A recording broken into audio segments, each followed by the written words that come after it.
morning, everyone. How's everybody doing today? It's Thursday. It's March 7th. Today's a very special day, and we'll get to that in just a moment. We are Paul O'Neill days away from opening day, so we're 3 weeks away. Looking forward to it. Hopefully, everybody's been enjoying spring training. If you guys haven't yet, please smack that like button when you get into the chat. Hit that subscribe button if you are new to the channel. I would greatly appreciate it. Hit the heart that's on the bottom there, on the bottom right corner. It helps. It does help out the channel, so I would greatly appreciate it, you guys. And I had Mikey Mazza on with me, but he had to log off for just a moment. I'm on the road to 500 subscribers, so I would greatly appreciate it. So let's say what's up to the chat here. We got JJ in the chat. Good morning to you. Jonathan, good morning to you. Brad, what's going on? How's life in Australia? Good morning to you. Mike Perez, what's going on, man? Jake Boss, what's going on? Good morning to you. Who else? My guy Medina, what's going on, Medina? How you feeling, baby? How you feeling? Good morning. We got 11 people in the chat. So what's going on, guys? Let me know. We're gonna talk about a few things this morning, right? There's already all these speculations about Juan Soto and the Mets now, and people are already talking about free agency. It's crazy. 2 a.m. Friday. Holy smokes! My God. We got Frederick. What's going on, Frederick? Good morning to you, sir. How you doing? Glad you're doing well, Medina. Good. So you stay up all night there, Brad? Just curious. Are you one of those guys that sleeps at 5 a.m. or wakes up 2 in the afternoon? Let me know, man. But like I said, we're going to talk about a few things. We're going to talk about all these speculations about Juan Soto, and then some fans that are freaking out about Spencer Jones being sent back down to the minors. And then we'll talk a little bit about the pitching in here in just a moment. Mazza, are we good? Yes, that was my family calling me. Oh, okay. Yeah, no, take care of family business. Always. If they were just calling to wish me, you know what? Yeah. Yeah, no, I got you. And I haven't said anything yet, man. I was trying to get you. I was trying to get you on first. And you're good. Hey, Uncle Tats. Hey, Uncle Tats in the building. Stephen B, I saw you. Stephen B, I saw you. Mike Perez, what's up? What's up, guys? Yeah. Medina, what's going on, brother? Yeah. We got a lot of folks in the chat. CWE, what's up, bud? How you doing? So, guys, before we begin, the chat is popping. I gotta tell you. Yeah, it's on fire this morning. I love it. But Brad already said it, guys. Let's wish Mazza from Fort Train Express a very happy birthday. Today's a very special day. It is his birthday today. What I could say about Mazza is this. He's been a good friend, a good guy to work with. He's been a great co-host. I've been having a lot of fun over these last couple of weeks of him jumping on with me. It's been a lot of fun. So let's wish my guy Mazza here a very happy birthday. Hopefully, thank you. It's great, man. It's great. So March 7th. Thank you, boys. Great day. Let us know how you're feeling, man. So talk to us. Older and broken. Guys, does he look broken to you? Come on. Does he look broken to you? He's looking good, right? Come on. Let's give the guy some love. No, I appreciate it, boys. Thank you. And thank you guys in the chat. Much appreciated. I mean, I'm down here in Key West with this, but, it is what it is. Yeah. It would have been nice to spend it at home with my family, but, unfortunately, work calls, so that's how it goes. Hey, you know what? At least you're in the sun, the sun's shining. At least you're in a good spot. The weather is nice, the weather's warm. So, I mean, you could enjoy that, man. So, yeah, it's true. For sure. And this is a question to you. Yes, I am. Yep. 100%. Yep, he is a Navy guy. So, definitely met my fair share of folks who served in the Navy. So, and then Jake Paul said, 40 seemed to be the age where I started to get a little achy. I'm hearing that. I'm hearing that from other folks that I met that turned 40 there, Jake. So I'm not too far off from that age. I'm almost there. So yeah. And yeah, exactly. You can't be broken. But yep, Frederick says happy birthday. So yep. Cool. Former MM2 here. Oh, you're a machinist mate, Jake Boss? There you go. That's nice. dope. So let's get into it, man. Let's start talking about it. I was gonna talk about it at the same time. I was waiting for you, but so we're in spring training. The regular season hasn't even started yet. There's going to be a long way to go, but they're already talking about Juan Soto. Folks are already talking about Juan Soto and free agency, and they're already talking about the Mets being that they're gonna go after him, which and I made a video about this yesterday. Yeah. I mean, look, are the Mets gonna put in a bid for him? Absolutely, they're going to. Are they able to? Absolutely, they can. They've got the money to do so, but here's where I look at it though. I look at it as that's not their first priority. Their first priority is Pete Alonso. Mm-hmm. That's their first priority. If they're going to look at anything, they need to look at figuring out how to retain Alonso. And then if they want to try to make him run at Soto, fine, go ahead. Right. But I don't think that – I mean, Hal's already said that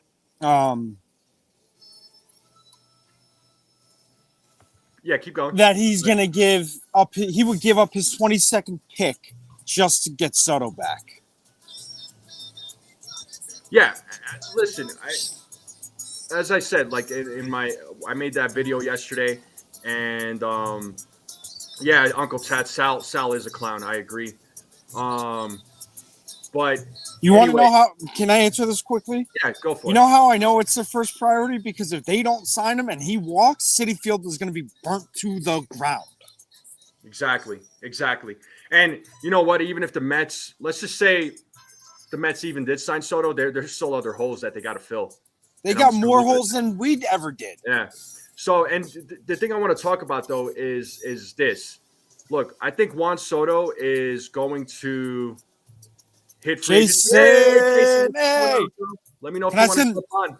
Can I send a link to Jason? Are you cool with that? If he wants to jump on, he could come in. And Uncle Tats, if you ain't busy with the new puppy, you could jump on too. What's going on, Dev? Good morning. So as I was saying, with Juan Soto, I think he's ultimately going to test free agency. Yeah, right? I think it's inevitable. I think he will test free agency. He knows he's going to get paid, right? Yep. He knows teams are going to bid for him. The Mets are going to be one of those teams that are going to bid for him, and why not? They have the money to do so. And hold on.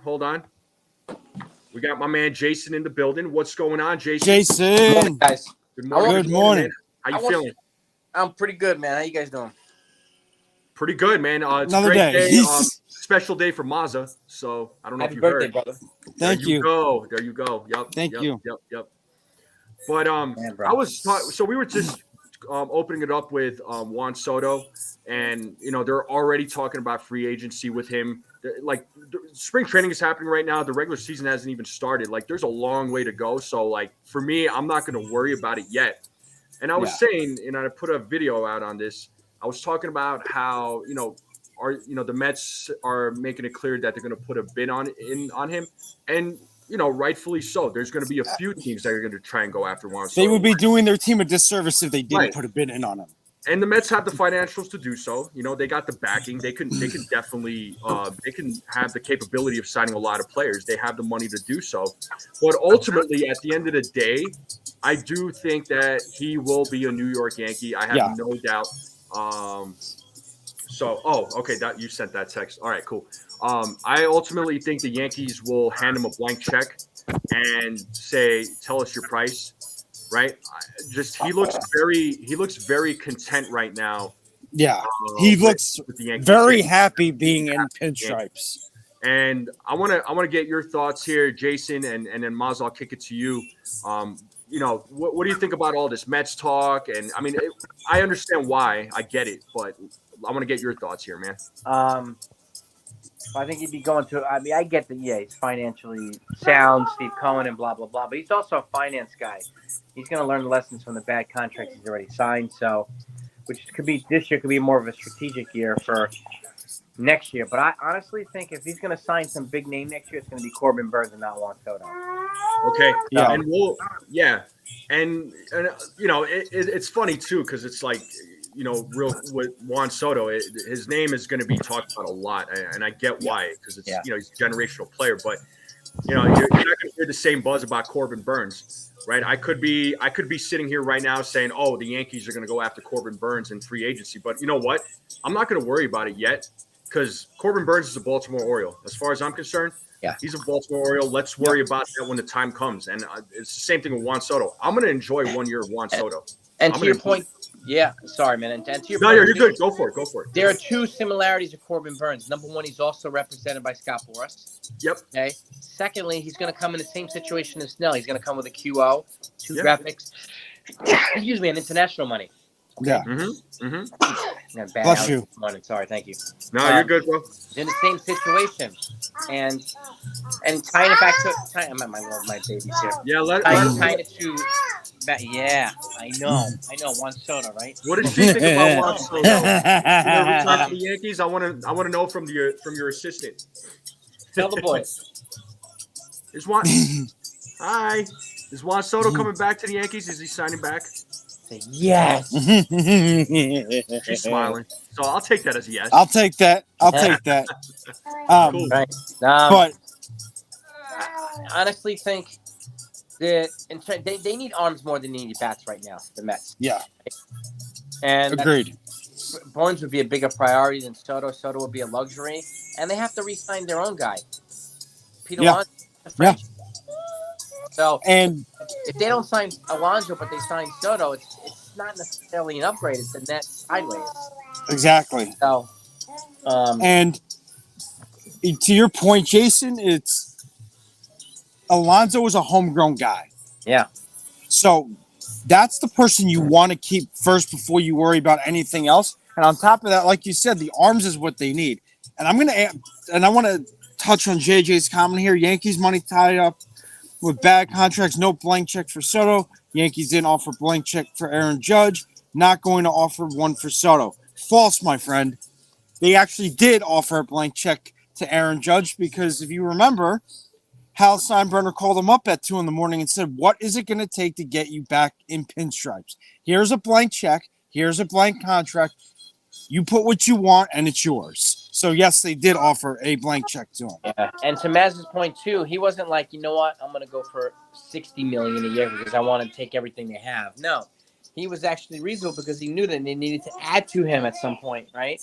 Yeah. So he didn't Scott Boras people, which is one of the reasons why he's a captain.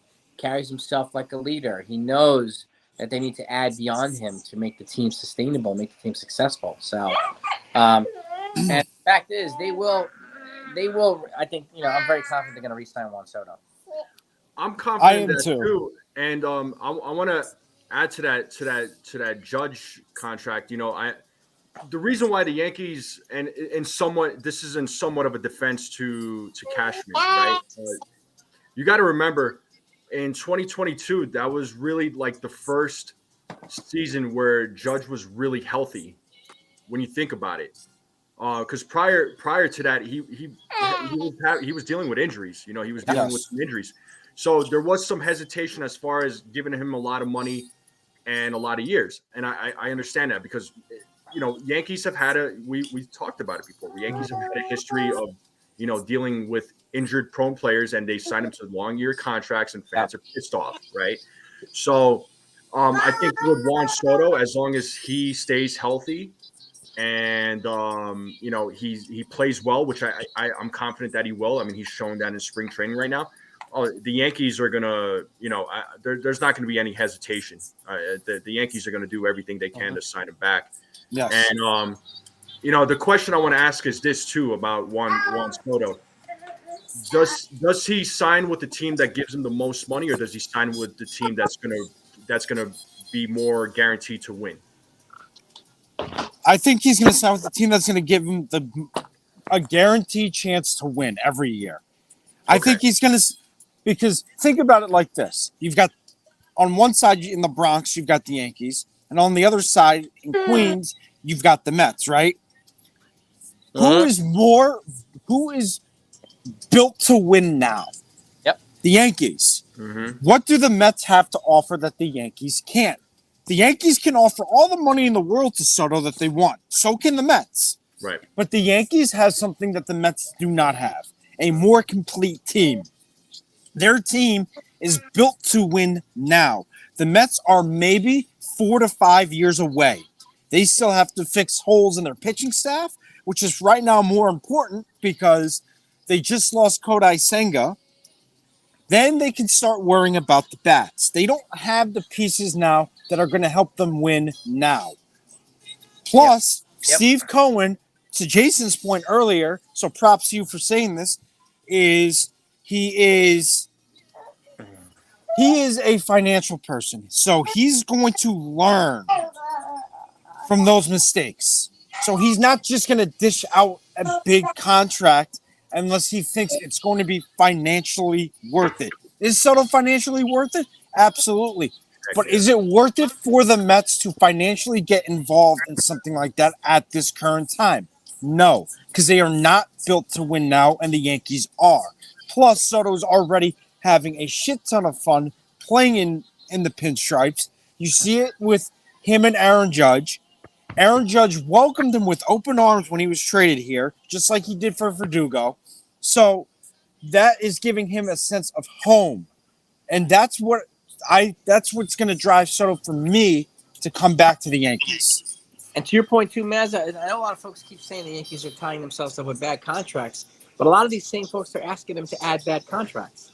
Yeah. Blake Snell, all these folks, those are going to be bad contracts. So there's a disconnect here with what they're complaining about and what they're asking for.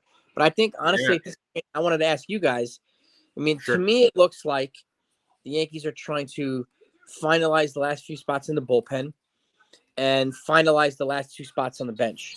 I think there are 2 guaranteed spots right now on the bench, Trent Grisham and whoever's going to be the other catcher.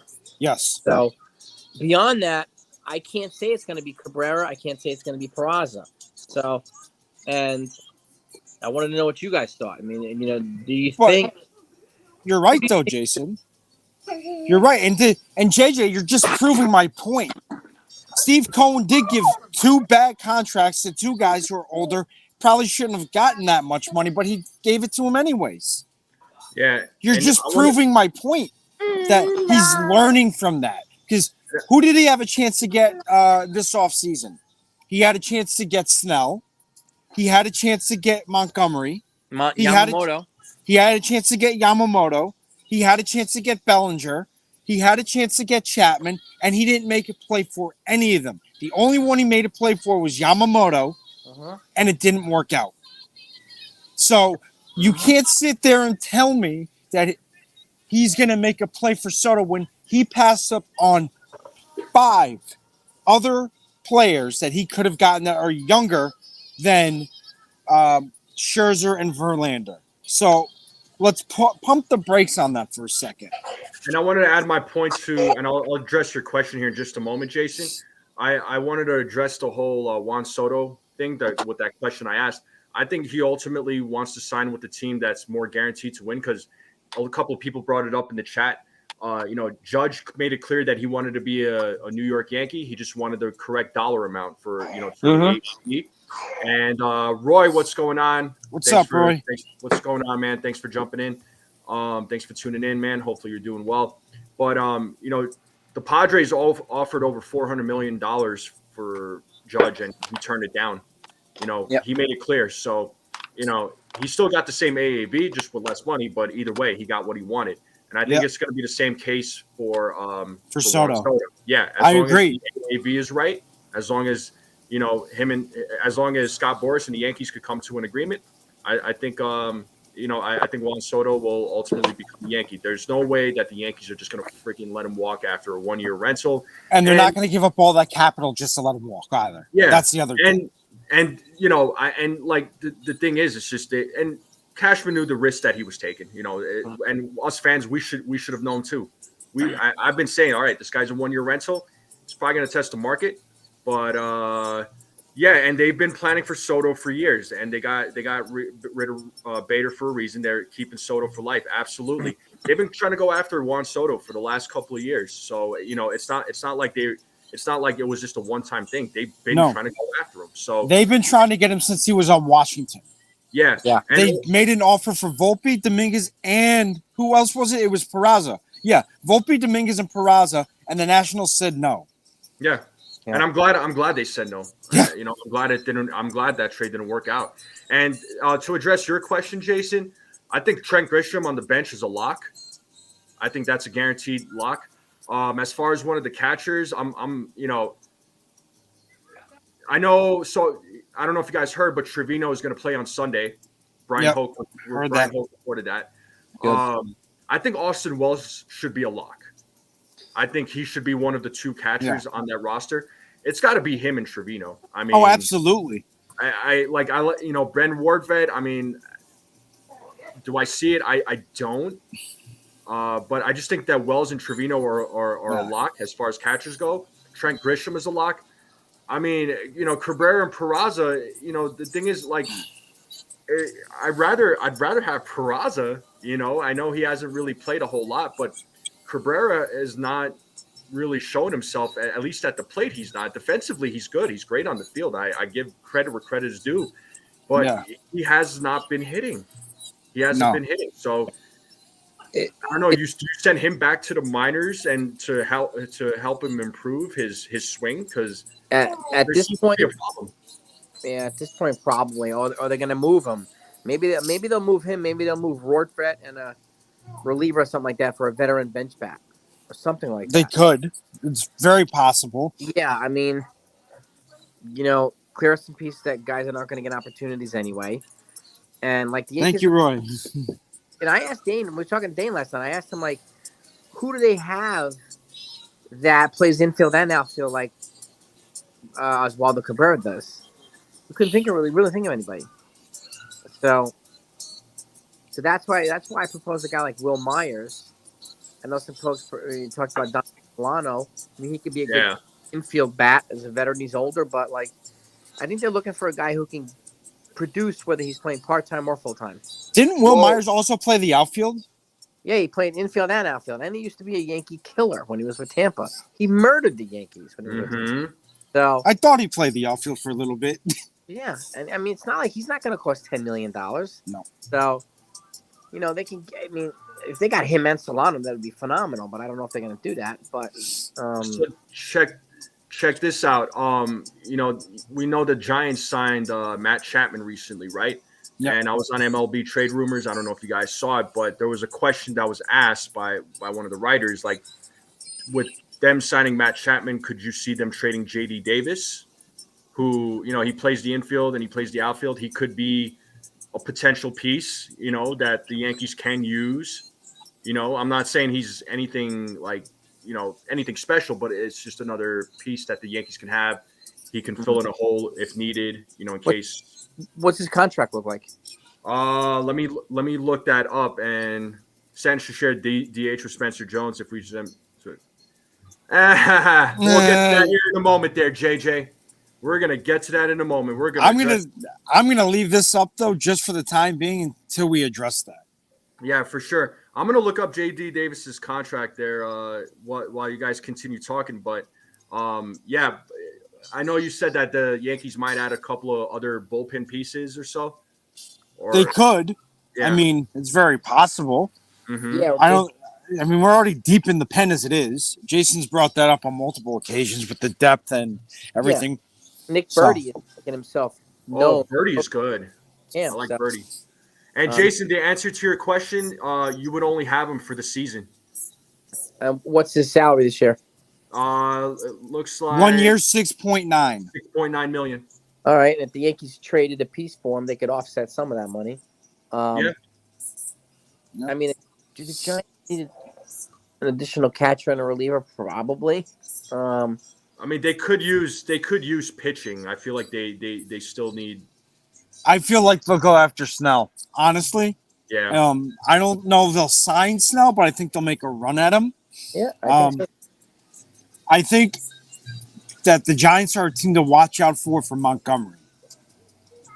If the Giants sign either one of those guys, I think they surpass the Dodgers having the biggest in the National League. So yeah, agreed. We lost NFE there for a second. Oh, they brought in Jordan Hicks, but they're apparently looking to put him in the rotation, which I don't really understand. Sorry about that. I don't know what happened.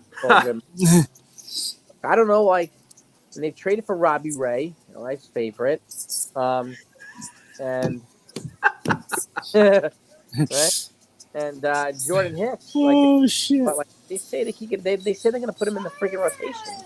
That doesn't make any sense, though. No, me neither. So if they do that, then I think that increases the need for a reliever. Maybe that puts the Yankees in a spot to give them a Ron Marinaccio and Ben Wartburg or something like that. See if he can pry J.D. Davis off their hands. Wouldn't be a bad idea. That's if they're looking to trade him. Right now, it was just a question that was posted. It wasn't something that the Giants said. But it was. I did see that though. Yeah. It makes it for an interesting topic there, and I'm going to put this out for J.D. Davis. First off, what position does J.D. Davis play again? So first base, third base, and he'll play outfield too. Okay. Utility. Let me make sure that, buddy. Yeah. Here's what you could do.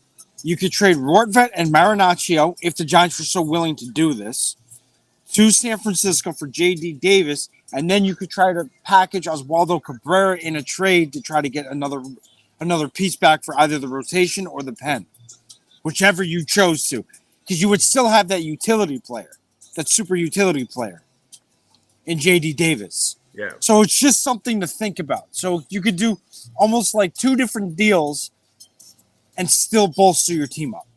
Yeah.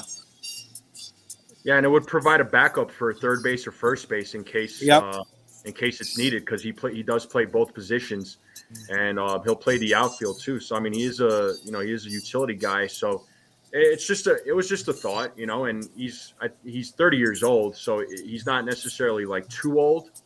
And he's still got maybe another year or two left in his prime. He would be a nice addition. He's played in New York before with the Mets. This is true. Yeah, he did play with the Mets, and he would be under 1 year control. So it's not like it's not going to cost you an arm and a leg, which is going to be great. No, and $6.9 million. That's not too bad, and it's only with that luxury tax, it's going to cost the Yankees close to what 15-16 million. If they offset maybe $1 million of that in salary, something. Yeah, I mean, it's palatable, but it would be a net upgrade. Yes, and it would be a hell of a hell of a bench depth piece. I'll tell you that. Him and Grisham on the same bench, you're looking at a real strong bench. Definitely. So, yeah, just that's a solid question though. So, I mean, I figured that was a good discussion to have. Absolutely. Man. But I want to address the elephant in the room here with Spencer Jones. So it's funny that he performed very well in spring training. The guy did not miss a pitch, even if he got out. He still hit the ball. Very impressive. I was impressed with Spencer Jones. Yes, he did get sent back down to the minors. Some fans are freaking out about him being sent back down to the minors. But here's a couple of questions. One, where were you going to play him? Was there any room for him on the roster? No, right? Okay. There wasn't. Okay. Number two, what is wrong with sending somebody back to the minors? Let them continue developing. Let them exactly. We got a preview of him, and he's going to be up. He's going to be up. Don't worry about that. He will be up. He'll be back. He'll be back. The three of us were talking about that last night too on Jason's stream. Right. And there's three things I want to put out for that one.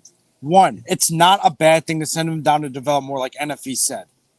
So by doing that, you're not hurting the kid's confidence. You're actually helping him gain confidence. Mm-hmm. Yeah. Number 2, Spencer Jones isn't ready yet. He's a year or 2 away. Don't worry. We haven't traded him. We're not trading him. The Yankees have already said they're not trading him. So don't worry. He'll be here. So for all the Yankee fans that are flipping out about it, relax. And number 3, what is the only way you can have him, Dominguez, Soto, and Judge in the same lineup? Yep. Putting him at first base. Because you're probably going to let Rizzo walk. They're probably not going to pick that option up.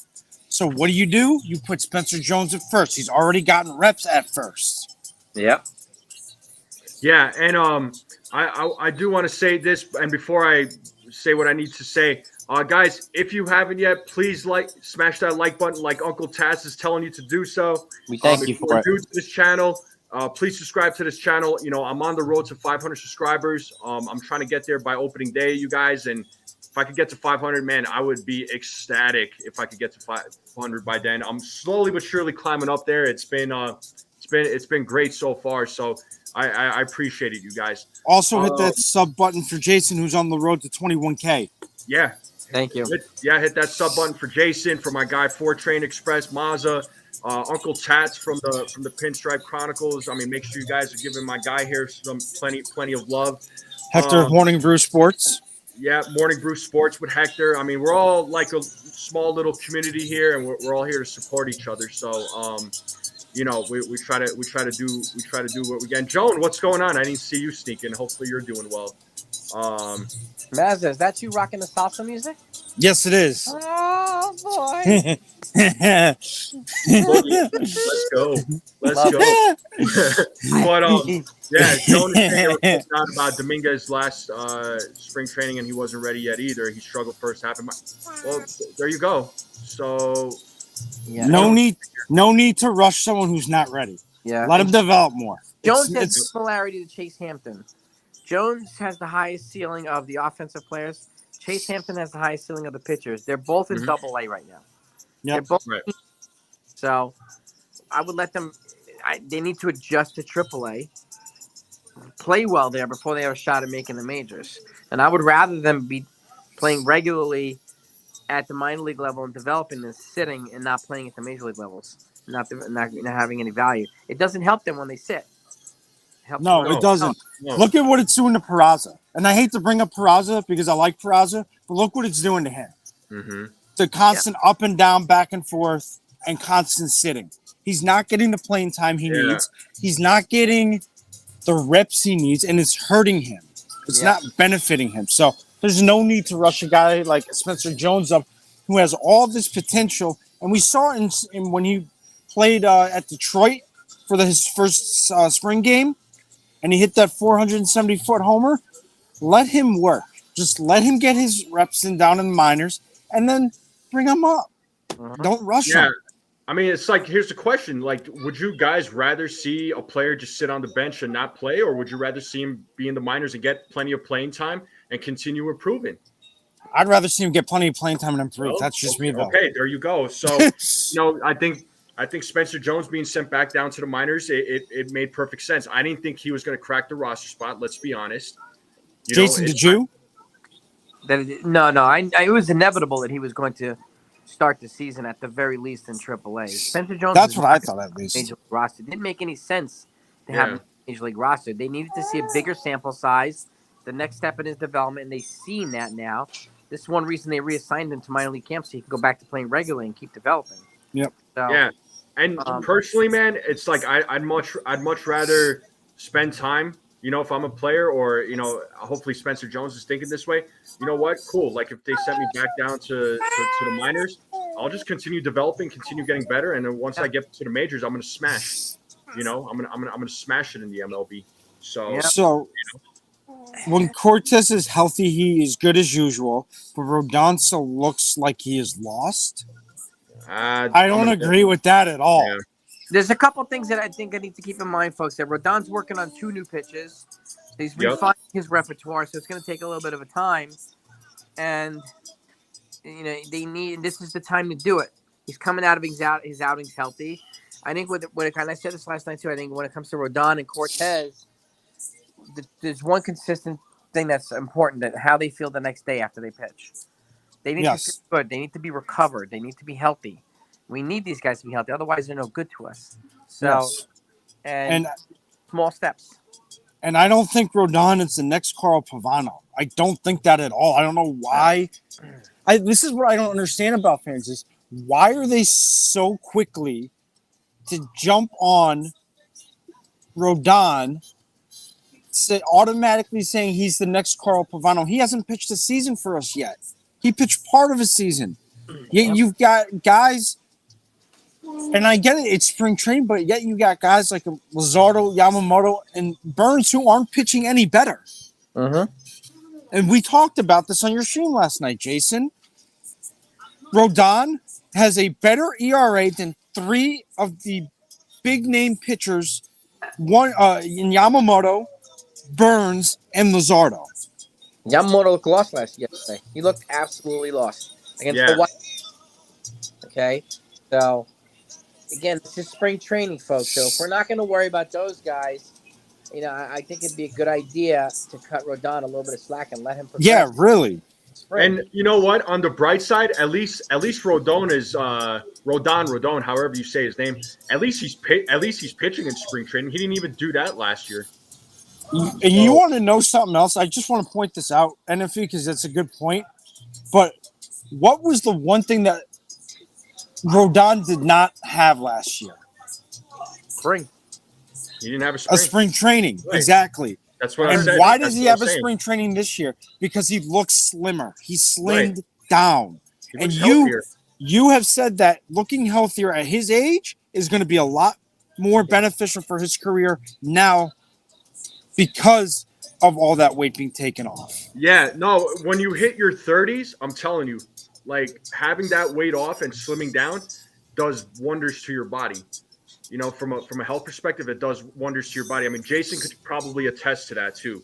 I mean, I know he's a fitness guy, and he's a fellow martial artist like myself, and so I mean, when you slim down in your 30s and you get all that weight off, your body thanks you. Trust me. So recover better from grueling sessions. Most definitely, yes. Yes. You can handle yourself better. There's a lot of benefits to it. There really is. And look, Rodon, he didn't have a great outing yesterday. He gave up that solo shot in the first inning to Yandy Diaz. But then after that, he started pitching well. Like for good 4 innings, he was 3-4 innings, he was pitching well. He was doing good. Yeah. And he gave up that 2-run shot, kind of killed his groove, but but he looks better. That was like, I know it's spring training, but as far as the start goes, when you think about it, there was some bright spots to look at. Yeah. And I also don't want to hear how he gave up 4 home runs to 4 rookies in a BP session. That doesn't mean anything. It means absolutely nothing. Right. And look, are there question marks about the starting rotation? Sure, there is, but to be honest with you, I feel confident, and I said this on your live stream last night, Jason. I feel confident with Garrett Cole, Marcus Stroman, Clark Schmidt. Yes, I know some folks are kind of discounting or discrediting or not giving Clark Schmidt any credit, but honestly, he was the only other dependable starter in that rotation last year, and he's looked good so far. He pitched on Monday. Against the Marlins, he had, was it against the Marlins? I believe it was against the Marlins. He had 1 strikeout, but he got everybody out, whether it was on a ground out or a pop out. Like, he pitched well. He did great. Will Warren pitched in that game too. He did very well. So I'm excited to see Will Warren come up here this year. I'm excited to see what happens. And a lot of folks have their report over and over, just working. There's pitches that he absolutely, Jake, and this is what Jason was saying, that he added a couple of new pitches to his repertoire and he's working on those pitches. So spring training is just one of those things where it's just exhibition games. Players are working on their mechanics. There's certain things that they're trying to improve on. They're trying to make there's certain things that they're trying to work on. They're trying to perfect. So they're not real. These are not like they're games, yes, but it's not to be. It's nothing to be like, holy crap, regular season games. Yeah. Like, they're 5-5 or 4-4, whatever their record is. Like, let's chill out, folks. Yeah. Rodon, look, we'll see how it all plays out. I think at least he's playing in spring training, where he didn't have that last year. And so, Joan makes a good point too here, NFE. I believe most pitchers go through a dead arm period in spring training, and I can attest to that because I know, like, during, like, before, like, spring games or the season would start, like when I was playing back in New York, and I would pitch. My arm didn't feel 100%, but when it came down to the season, I made damn well sure my arm felt 100%. So I can tell you that, Joan, it's a great point. You know, when you are in spring training, your arm is never going to feel right 100% of the time. It may feel right here and there, but it will never feel right 100% of the time. And when it comes down to spring training and the season, what's more important, spring training or the season? Yeah, and to your point too, Maz, it's an adaptation point, right? Yes. Working on their strength and their new pitches during the off season. Yes. First opportunity to implement some of this stuff in a game situation is spring training. They need time to adapt. They need 4 to 6 weeks to adapt to this, and they will go through that. We'll go through some things that they need to work on before the season starts. Exactly. Is spring training important? Absolutely, 100%. But the season is more important because if you think about it, spring training is just like your practice period. It's where you knock out all the kinks. You get all the kinks out. That's where you really refine and hone your craft before you actually get to a 162-game season. Because once you get into that 162-game season, there is no more time to get all your kinks out. Because that's when the pedal is to the metal and you're putting your nose to the grind. That's when everything has to be working because that's when it counts. So that's where it all comes into play. And I wanted to point out this comment from Uncle Tats from Pinstripe Chronicles. Guys, if you guys haven't subscribed to this channel here, Pinstripe Chronicles Podcast, be sure to do it. He's on the road to 600 subscribers, so let's help the man out. So he's saying that fans are concerned about Rodon and have every right after last year, but we can't just give up on him yet. Absolutely. I agree with that. I understand people's concern with him because of the fact that he, didn't have a great year, but I don't think he was ever right to begin with. I'll be honest, but he's looking better. He's looking a lot better this spring training. He has a 9. But I feel he's been good in interviews. He's not flipping. He's not sounding like a head case flipping people off. Well, he never flipped people off. He just blew kisses. So that was McDowell who was flipping fans off back in the day. But even still, he looks better. He sounds better, and especially in interviews, he's presenting himself more professionally, and he's sounding a lot more relaxed than he did last year. His head is right. His head is in a better space. Yeah. Facts. As far as pitchers to be concerned about, even though he's looked pretty good so far, and Nestor Cortes, the reason why I'm a little more concerned with him is because of his shoulder.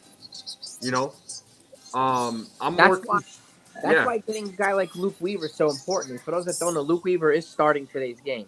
Okay. Against the Tigers. So, but this is the value of him, so that you can ease Nestor Cortes back into somewhat of a regular season. You don't have to throw Will Warren to the wolves. May 15th. I don't think they're going to call him up until any earlier than May 15th, because that's a deadline. The Yankees can get an additional year of control. Will Warren. So I can't see it, and that's good. So that way you don't have to expect 180 innings out of him. You don't have to expect 180 innings out of Cortes either. Like, Luke Weaver acts as this buffer for these guys. So it was a sneaky good signing by the Yankees. It really was. Yeah. The Yankees made a lot of great signings, and and I wanted to get to the whole Nestor Cortes thing. Like I said, he's been looking good this spring training. It looks like his shoulder is doing pretty well. He's not We're not. But you still want to be careful with that. Yeah, no, absolutely. I'm not saying don't be careful. The health is key, right? We want him to be healthy, of course. And William Reap, what is good, man? Welcome to the chat. Thanks for tuning in, man. Hopefully you're doing well. But no, the health is definitely important, and I hope that continues, right? Absolutely. You have to be careful with Cortes, but he is a concern for me personally, but more so than Rodon. I'll be honest with you. But I think he'll be fine. I like what I'm seeing from Cortes so far. But should something happen, they could plug in Luke Weaver in there if they have to. They can, at that point maybe they do call up Will Warren. Who knows? But the Yankees are ready though. They have the pieces that are ready. Whereas like they didn't were compared to a year ago, they were constantly scrambling. It was just like they were lost. They were absolutely lost. And to Jason's point, and I'm sorry to cut you off, but Luke Weaver is a good swing man. He's a good swing man. Because let's say the Yankees decide to give Nestor. Hold on. I got a guest backstage. Let me know you're ready, man. Oh yeah, baby, I'm ready, my guy. We got Hector the Hitman Hart. I'm making my list. I'm checking names off, and I'm taking people's out. That's how I'm doing it. The best there was, the best there ever will be. Let's go, Hector. Yes. Shout out to you, NFE. I was setting up this morning, and I'm like doing a lot of running around. I was like, I gotta stop off and show love to my guy NFE before I start my stream. Thank you so much. And shout out to Mikey Mazza with the smooth salsa in the background. Mazza, I gotta do it, brother, man. So, did you hear Hector about Mazza? Tell me, what is it? It's his birthday today, man. Happy birthday to you, Mr. President. Happy birthday. Mazza, happy birthday, my guy. Thank you, bro. How young are you, bro? You 22 now, 23? What is it? I wish I'm 35. Oh, sorry, what's up, baby? You looking good, baby. Appreciate you. Good, bro. You looking good. Appreciate you. But I'm older than him, and he's talking about him being broken. Get out of here with that noise. But no, like I was saying, Luke Weaver. So let's say the Yankees decide to give Nestor Cortes an innings limit, right?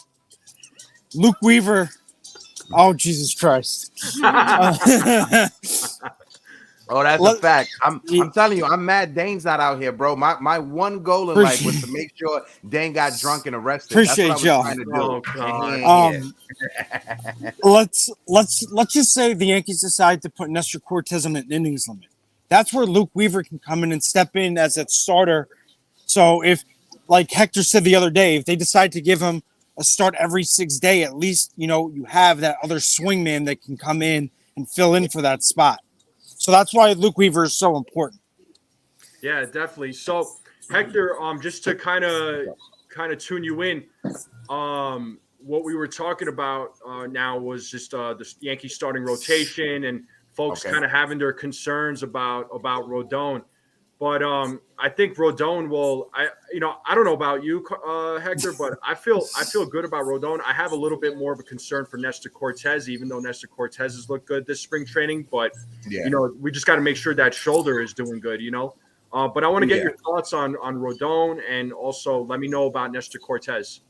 Yeah, I said it on Jason's stream when I joined last night. When it comes to Rodon, at least he's making his starts right now in spring training. Last year around this time, he was not making his starts. So yes, there's a lot of pressure on Carlos Rodon because of the contract, the money, and the years, and we want to see him perform. It's spring training. It's early. I think it gets magnified and amplified because of the season he had last year. Yeah. There are other starters in Major League Baseball right now in spring training that are struggling the same way that Carlos Rodon is struggling. Exactly. So I don't want Yankees fans to panic just because, last year he was horrible and this season he's horrible right now. Let's just wait. Now, if this is 1 month into the season and this is the same thing we're seeing for Carlos Rodon, yes, then we can start hitting the panic button. Yes. And Brian Cashman has to do something and pivot when it comes to that. Yeah. And I just got to dip just because I got to get ready for my show. No, in like you're good, minutes. You're good, man. I just wanted to stop by. Yeah, I sent you the link, NFE. I sent Jason the link as well. Mazza, I'm gonna send you the link on Twitter, or if you guys can, just send it to Mazza via text. And if you guys want to jump on with me, I'll send it to him. And Hector, real quick before you hop off, thanks for jumping on for a couple of minutes. Absolutely, bro. Always a pleasure, guys. Make sure you subscribe to the Yankees Morning Brew. They don't just do baseball; they do basketball. They Hockey. do a lot of cool things for the Knicks. If y'all haven't done so, where are you? Have you been living under a rock? Do so. That's what they're doing. And also, I was able to get a nice interview last night. I put it out on Twitter with Austin Wells. I was asking him the hard-hitting questions. What was his favorite Dominican dish growing up? And he told me he liked mango. And also, just so you know, Jonathan Loizaga does not like the food lasagna. He hates it. I had to ask him that. Fellas, I love you guys like always. I'll see you soon, Hector. I'll see you soon. All right, Hector. See you soon, later, bro. Later. Did you see Studio's comment? Huh? Did you see Studio's comment? Michael Mazza, are you dishing to start? Oh man! I mean, if you want to do something like that, if you want to start your own dance channel, you can start moving them hips, bro. I mean, you might get some viewers. Just saying, you might. I can't wait for Hector and the boys to start wearing Richard Simmons outfits and do a tennis morning brew. Every time I hear Richard Simmons, I think of Nutty Professor and the song Macho Man, and I just see Eddie Murphy just doing his workouts to Richard Simmons. Ping pong Santa, what's up? Yes, I can. Yes. but yeah, but with the Thank you, mate. Nah, Mike Perez, I'm sure you're still looking good for 56, man. It's all on how you feel. Hopefully you're doing. Yeah. Hopefully you're feeling well, man. But yeah, no, the Yankees rotation though, dude. I just want to say this. Like, I feel good with this rotation. Absolutely. Other people may disagree with me. I think they're gonna roll with what they have. In all honesty, I think obviously, I think Blake Snell and Jordan Montgomery out of the question right now. Yeah. The only way I see the Yankees adding another starting pitcher is if it's via trade at this point. If they were to add another pitcher, but I think right now they're gonna work out roll with what they have. Yep. And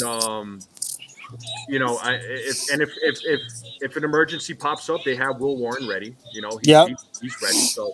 That's what I think, but we'll see what happens. Medina, looking good. Medina, looking good. Work out five times a week. Hold up. Yeah, boy. Yep. With age comes wisdom, but mostly aches and pains. That's a fair point. All right, 51. Early April for you. Cool. All right. So we got some birthday. We got another birthday coming up. But but what do you guys think though? Do you guys think that how do you guys feel with this rotation overall, even after the fact that even with the question marks? Yeah, absolutely. Yeah. So even with the question marks, I'm very confident with this rotation. Stroman grew on me. Yeah. I'm gonna be the first one to tell you I did not want Stroman. I thought he was a head case and a half. I will be the first to admit that. But he has grown on me. I like the way he handles himself. I like the way he handles the media. Goes in and talks to the media. Says, I'm happy to be here. I'm happy to be on this team. I'm going to do everything I can to make this team better. So I'm very happy with that. And he's grown on me. But I'm very confident with this rotation, even with the question marks. Because I think Rodon's going to have a bounce back year. Rodon, however the fuck you pronounce his name. I think... What's up, Joe? I think they're going to be very careful with Nestor Cortes. I think they're going to be very cautious with him. So they may give him a few extra starts where they give him a couple extra days off. But Clark Schmidt's going to be just fine. He's working with Cole. Cole is going to be Cole. He's our ace. That's our workhorse. That's our number one. And Rodon, like I said, I think is going to have a bounce back year. I think he's going to prove everybody wrong. I am very confident with this rotation. Oh, absolutely. Yeah. No, I feel good about this rotation. And William Reap, you're turning 30. All right, man. Been there, done that. But for sure. And to Jake Boss's point here, He says, my opinion of Stroh has changed for the better also. Listen, I think Stroman, you know what, man? Looking at his interviews and looking how he's interacting with the team, I feel like he's humbled down a little bit. He's calmed down a little bit. I think he's matured. Whatever problems he had in the past, I think I think we're seeing a different Marcus Stroman. But now, I could see if an opposing team were to try to get under his skin, he'll mouth back. And so will Verdugo, and I'm waiting to see who's going to jump out of that dugout first. But Stroman's my dark horse, though, of the rotation. Yeah, he is the one I would not sleep on. Absolutely not, especially with how he pitched in his second spring outing. I would not sleep on him. That is my dark horse for this rotation to step up and come up big. Yeah, I know he had that hip injury, but I'm not worried about that. Yeah, I'm not worried about it either. I think he's, like I said, he's going to do well, and the Yankees got him on a steal too. The Yankees got him on such a steal. On a team-friendly deal. Yeah, talk about it. I mean, this guy turned down $21 million from the from the. You realize that if the Yankees pick up or that option comes into play, right? Because he reaches 140 innings next year. Yep. And they pick that up, he's only getting paid $55 million at most. Mm-hmm. That is a bargain for a guy of his caliber. Yeah, it's a huge bargain. But I think Stroman is going to be that guy. I think he's going to be a solid number 3 in that rotation. Absolutely. So, but what do you think, Jason? I am fine with the way the rotation is too. And let me just make one thing clear. Rodon did not have a spring last year. Right. Montgomery or Snell are not going to have a spring this year. So they're going to be in the same type of boat that Rodon was in last year. Maybe not injury, but lack of preparation. Do not be surprised if they sign midseason. And I've said it before, and I'm going to say it again. Do not be surprised. Yeah. And again, bringing Luke Weaver makes it easier. I think Clayton Beeter could be a sleeper pick for the bullpen too, and the ability to be a hybrid starter like Luis Hill. So, and I do think if anybody from the farm makes it with the team out of spring training, it's probably going to be Beeter, not Warren, because of the time service issue. Yeah, you're absolutely right. I agree with that. Honestly, I'm glad you brought up Clayton Beeter. I wouldn't even be mad if Beeter made the team. No. That was going to be my question. Can you see him cracking a roster spot? Because I can. Yes. Him and Birdie. Oh, yes. Birdie. I wish Rob was in the chat right now so I can see him talk. Because he's talking about Nick Birdie. And Birdie's been solid. I like Birdie. Yeah. Birdie's been legit. You know what? I'm going to bring up another one of Rob's players. One of the players that Rob is very high on, and that's Cody Poteet. Oh, yeah. I wouldn't be surprised if Poteet made the roster out of spring training. I wouldn't be surprised at all. Another hybrid. Another hybrid. He could spot. All right, Uncle Tats, here you go. There you go, Uncle Tats. You can show that to Rob. Yeah, I do think Poteet probably makes the team, and Beeter. I mean, let's see who's he going to be. Holmes. Most likely Loizaga, Caleb Ferguson, Victor Gonzalez. That's 4. 5. If Beeter doesn't make it, Jason, who do you think makes it in place of Beeter? Let me see. Ian Hamilton will be 5. At this point right now, I can see Birdie and Beeter making it, which will make 6 and 7, and the last spot's up for grabs, and most likely it's going to be Poteet. So, which makes for a pretty damn good. I would take that bullpen any day of the week. Yeah, any day of the week. Birdie, I don't know. I don't think Birdie's on the 40 yet. Yeah. I'm not sure. I can look for you. Wait one. No, it's all good. For sure. I don't think they claimed him off waivers. If you claim a guy off waivers, then you have to put him on the 40. Yeah, and the Yankees are going to have to figure something out because Canely is not going to be ready for the season. So he's trying to heal up that shoulder.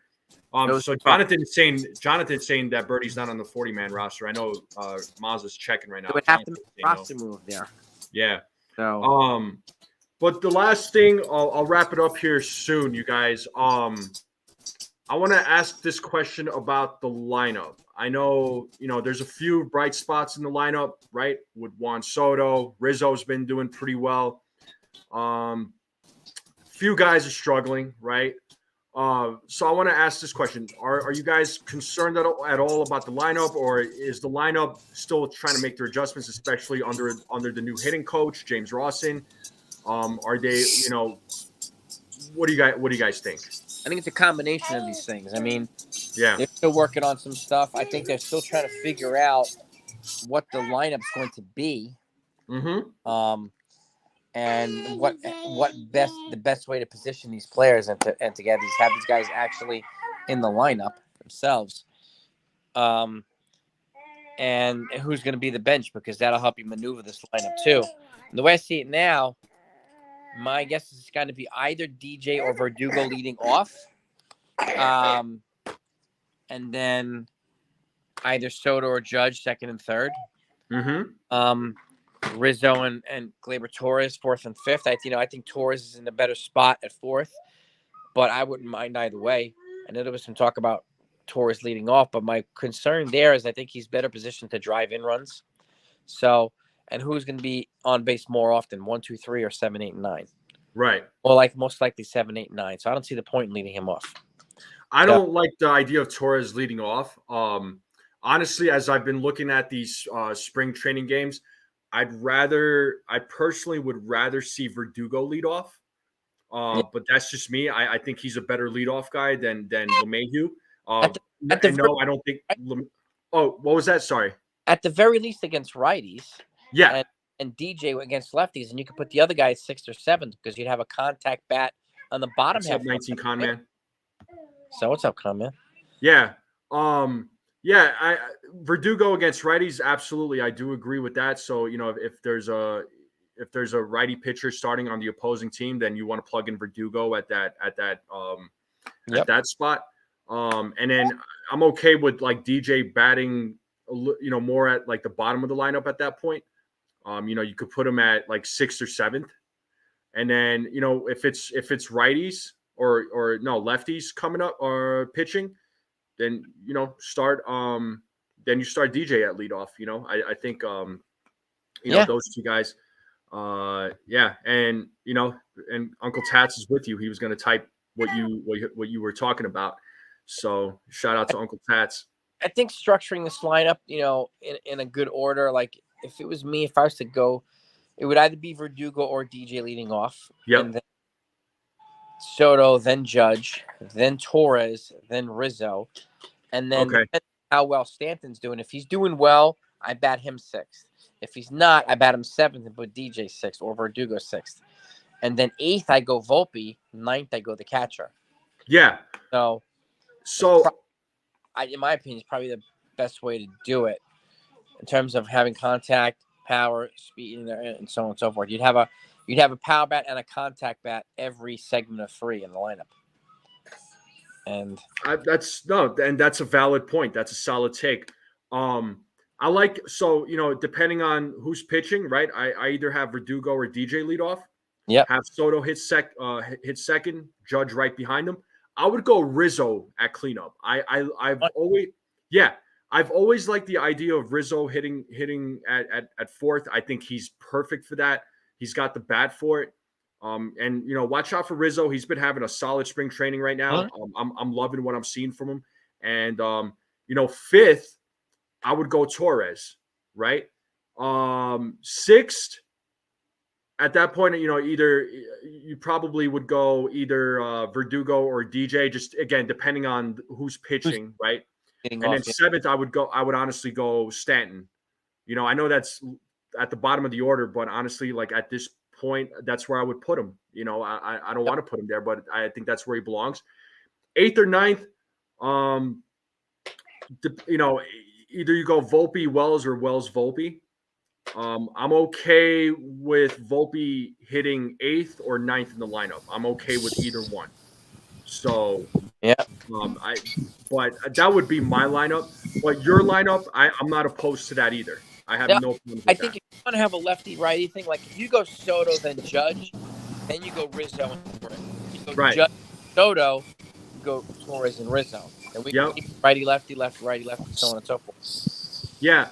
And Mazam, so looks like he's kind of cutting out again. He did cut out again. Okay. I wanted to get his thoughts on the bats. So how he would do his set up his lineup, if he was in charge. But yeah, so far though, I think the way it's going, because with these spring training games, we're getting an idea of how they're gonna form their lineup. I think that second and third is going to be set. I think Soto is hitting second, Judge is hitting third. I think that they're going to set that up. I think Rizzo is going to be at that number 4 spot, and I think Gleyber Torres is going to be at number 5. So, Mazda, I'm gonna wrap it up, but I wanted to ask you this. There was a question that I asked, and Jason and I were talking about this. How would you set up the Yankees lineup? I know there's been,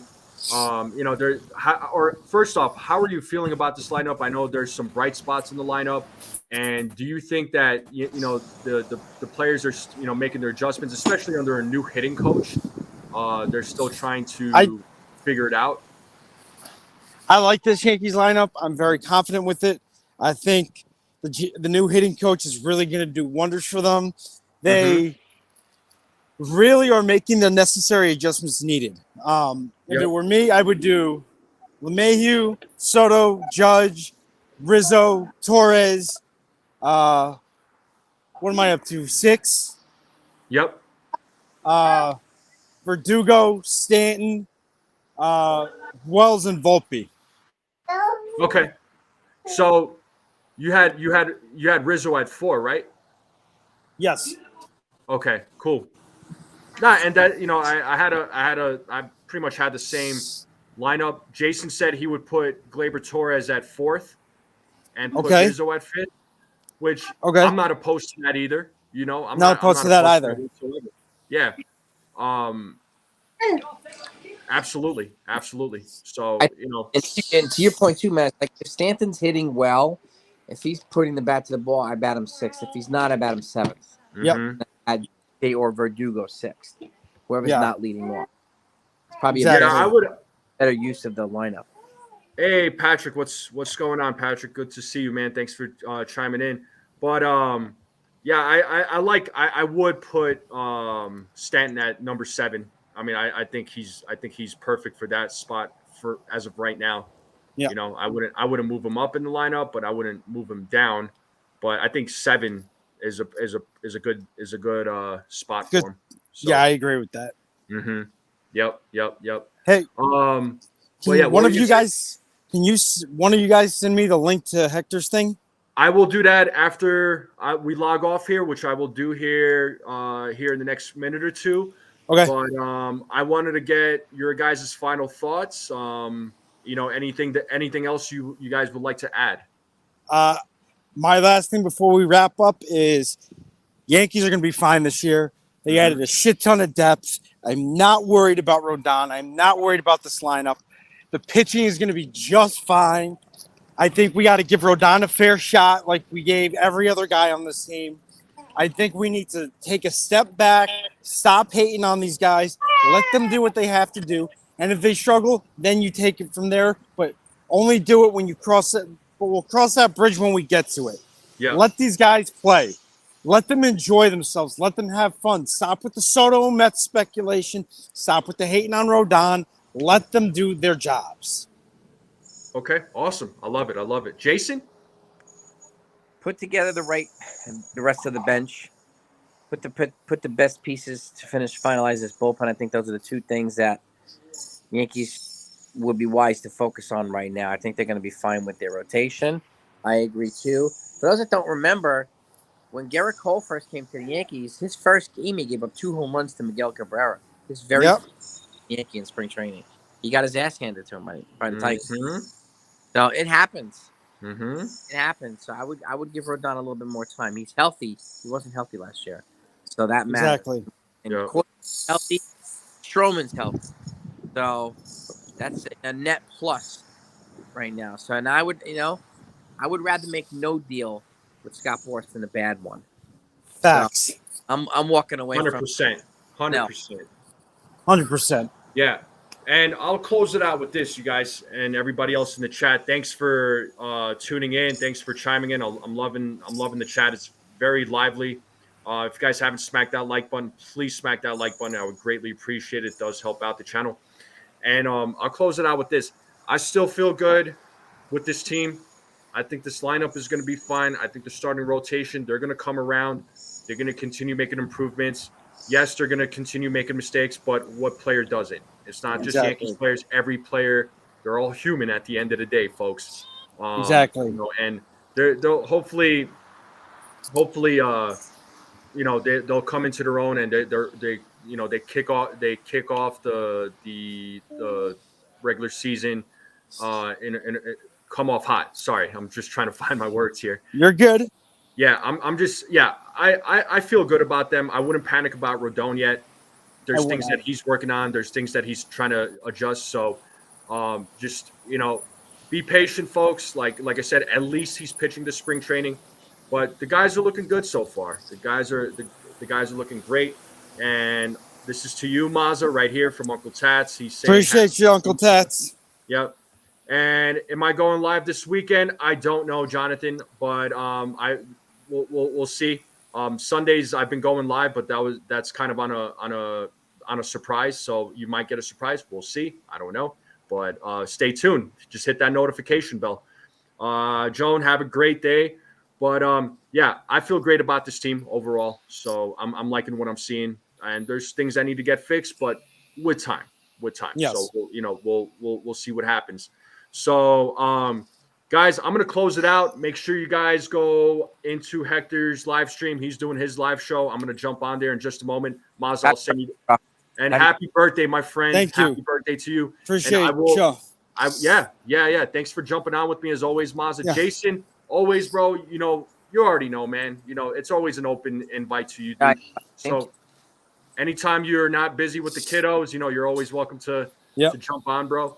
I love having you on. Love getting your insight on things. You have a good mind. What's that? By the way, if you ask, like when I'm on live and you ask, sometimes the scroll goes so freaking fast. Yeah. I'll miss you asking me, so I apologize if I don't get it right away. But if I find it, I'll send you guys the link before I go live, so you have it. No worries, man. Sometimes I'm just like, bro, he probably didn't see my question, and I just start like tearing up and start. No. Just kidding. Dude, yeah, exactly. So, thanks to everybody who tuned in. Uncle Tats from the Pinstripe Chronicles, Jonathan, JJ, Sunil, Brad, all you Jake, guys, Patrick, William, Stephen B, 19 Con Man. Who else we got? We had a lot of folks. We had Hector jump on with us.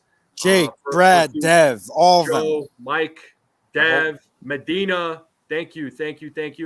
You guys are awesome. CWE. You guys are amazing. Thank you guys for tuning in. I do this because you guys keep me motivated. Frederick, yep, you're always in the chats. Thank you so much. If any other news comes out, we'll definitely let you know. Yep. Am I going live this weekend? We'll see. I do like to surprise people, so I like doing that on the weekends. I love surprising folks. So and like I said, anything else comes out, I'll see you all later. The Yankees play this afternoon. Be sure to tune in. Yep. And until next time, see y'all later. Get myself ready. This is what I'm doing, Mazda, right now. Deuces. I got my weighted rucksack here. I'm gonna go rock it. There we go. Let's go. Get that running, baby. Get that running. Let's go. See you guys. Peace out. Deuces, boys. Peace. Yep.